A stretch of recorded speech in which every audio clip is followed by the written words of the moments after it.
and this is, I'm just going to be on one specific point, not duplicate the argument made before. I believe Defendant Trump fundamentally misunderstands the role of an overt act in a conspiracy case. As we've discussed many times previously, this is a RICO conspiracy case.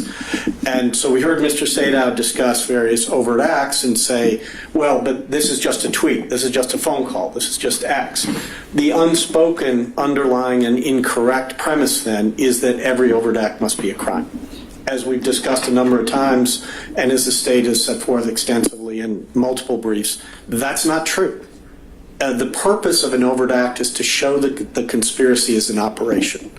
It is not a separate crime. It doesn't have to satisfy the elements. It doesn't have to be pled with that level of detail, as Your Honor acknowledged in an order I think that's all of 2 weeks old.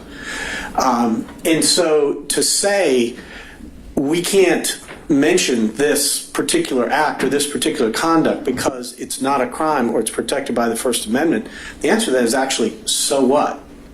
Because it could be legal conduct, it could be First Amendment protected conduct that also shows there's a conspiracy in operation.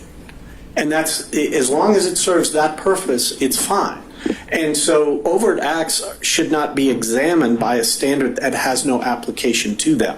They are not separate freestanding offenses. And there is federal case law that, if need be, we can cite it to you, that has said an overt act can involve First Amendment activity. Its purpose is not to be something that is separately charged here, separately subject to a separate sentence. Its purpose is to show that there is a conspiracy and it's an operation. Georgia RICO requires one overt act by any one defendant.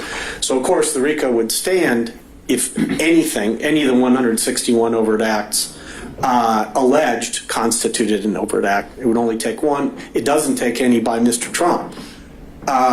But the point is, we have an abundance of them by Mr. Trump, and for purposes of the RICO statute and the manner in which it functions, it doesn't matter whether that's First Amendment conduct or not.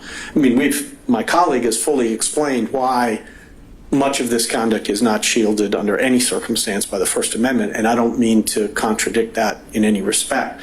But it's important not to lose sight of the function the overt act plays, the role it plays in a conspiracy case here, because it is not the role being suggested by Defendant Trump.